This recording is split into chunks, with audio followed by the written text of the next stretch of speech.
తరుణం తిరిగొస్తుందా?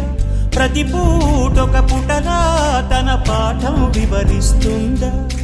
మన కోసమే తనలో తను రగిలే రవి తపనంత కనుమూసిన తరువాతనే పెను చీకటి చెబుతుందా?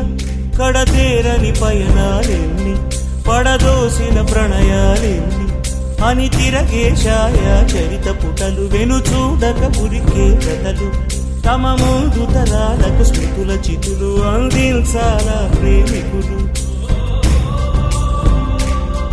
ఇది కాదే విధిరాత అనుకోదేం